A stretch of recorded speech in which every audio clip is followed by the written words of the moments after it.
നിങ്ങൾ ക്യാമ്പ് വൃത്തിയേടാക്കുമല്ലേ? ഞങ്ങൾക്ക് പുറത്തിറങ്ങി നടക്കണ്ടേ? ആളുകൾ മൊത്തം കണ്ടേ? എന്താണ് നിങ്ങളെ കണ്ട്? അല്ല, നിങ്ങൾ കണ്ടല്ലേ?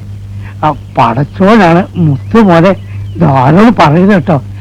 അയാൾക്കിന്റെ കൂടി പിടിയും വലിയൊക്കെയായിരുന്നു. എന്റെ കുപ്പായ ആകെ നാശമായി. ഇത് അങ്ങനെയുള്ള പിടിയും വരുന്നല്ല. പിന്നെ എന്റെ ഒരു സുഖമുള്ള പിടിയും വലിയ എന്തായി? എന്താ പെട്ടെന്ന് ഇങ്ങോട്ട് പോകുന്നത്? അല്ല, ഇപ്പൊ ആരാണ് എപ്പോഴാണ് അങ്ങോട്ട് കയറി വരിക എന്നുള്ളത് നമുക്ക് പറയാൻ പറ്റില്ലല്ലോ. ഏതായാലും പടച്ചോനാണ് ഒരു കാര്യം തീർച്ചയാ. നമ്മൾ വിചാരിച്ചോ നല്ല ഊളി. നിങ്ങളെങ്ങനെ വിചാരിച്ചോ? ഞാൻ വിചാരിച്ച നല്ലൊരു പെൺകുട്ടിയാണ്. പോക്കാണ് മോനെ.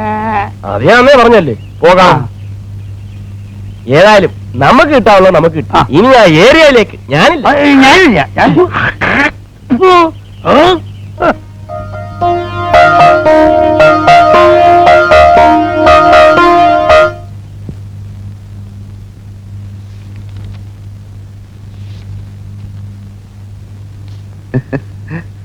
രോഹിണിക്ക് വല്ലതും ആവശ്യമുണ്ടോ? വല്ല പേസ്റ്റോ ബ്രഷോ സോപ്പോ എന്തെങ്കിലും ആവശ്യമുണ്ടെങ്കിൽ ഞാൻ ടൗണിൽ പോകണ്ടേ? എനിക്കൊന്നും വേണ്ട. അഥവാ വല്ലതും വേണമെങ്കിൽ എന്റെ അടുത്ത് പറയാൻ മടിക്കണ്ട. ഭാസ്കരേട്ടനെ അന്യനായിട്ട് കാണണ്ട.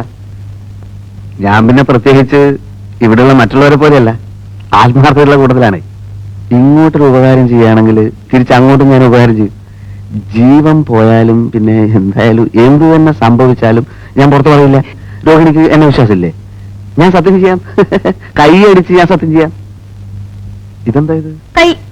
അതല്ല, ഭാഗ്യരേഖ നല്ല തെളിഞ്ഞു നിൽക്കുക. അല്ല, എനിക്ക് കൈ നോക്കാൻ അറിയാം. ഞാൻ തമാശ പറഞ്ഞല്ല. അല്ല, ഭാഗ്യരേഖയുടെ ഉടക്കല്ലേ? നീ വലിയ ശീലാവധി അറിയൊന്നും വേണ്ട. എല്ലാവരും വന്നപ്പോ വന്നോണ്ട് എന്തു ആവാന്നോ? അല്ലടാ, ഞാനിപ്പോ ചെന്നില്ലായിരുന്നു. എന്തായാലും നീയൊക്കെ കൂടെ അവസാനം തന്നെ ജയിലിലും കയറ്റു അല്ലടാ. ഞാൻ ദാഹിച്ചിട്ട് കുറച്ച് വെള്ളം കുടിക്കാൻ കയറിയതാ. എന്നെ കയറി പിടിച്ചപ്പോ ഞാനും പിടിച്ചു. പച്ചവെള്ളം ചവച്ചു കുടിക്കണ പഞ്ചപാവം. അങ്ങോട്ട് ഇറങ്ങിയില്ലടേ. ഞാൻ വന്നപ്പോ മാത്രം ഒച്ച വെച്ചു. ഇവന്മാർ രണ്ടുപേരും അങ്ങോട്ടൊന്നില്ലേ? ഞാനോ? ഈ കരീമോ ഈ രാഘവനും.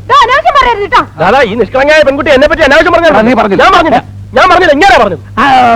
നിങ്ങളാ പറഞ്ഞു. ഞാൻ പറഞ്ഞ ഈ കുട്ടി നല്ല കുട്ടിയാണ്. രണ്ടുപേരും പറഞ്ഞു. ഞാൻ പറഞ്ഞ പറഞ്ഞു. ഞാൻ പറഞ്ഞു. ഞാൻ പറഞ്ഞ പറഞ്ഞു. ഞാൻ പറഞ്ഞു.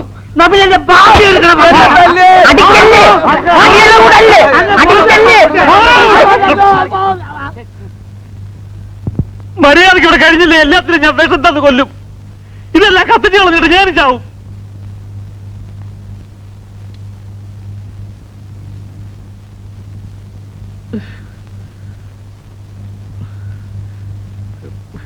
പല ജാതിയിൽ നിന്നും പല വീട്ടിൽ നിന്നും വരുന്ന ആളുകളാ, പല തരക്കാരാ. എല്ലാരും എനിക്ക് ആളാം വിധം നിയന്ത്രിക്കാൻ പറ്റുന്ന വരില്ല. സൂക്ഷിക്കേണ്ടത് പെണ്ണുങ്ങളാ. ഇവരേത് പെണ്ണിന് എന്ത് സംഭവിച്ചാൽ അതെന്റെ പെണ്ണിലേക്ക് വരൂ. എനിക്കൊരു ചീത്തപ്പേര് വന്നാൽ അത് ഈ സ്ഥാപനത്തിന് ചീത്തയാ. പിന്നെ പട്ടിണി കിടക്കേണ്ടി വരുന്നത് ഞാൻ മാത്രമല്ല. അത് ഓർമ്മ വേണം. എനിക്കിപ്പോ ഇത്രേ പറയാനുള്ളൂ. അപ്പുറത്തേക്ക് പോ.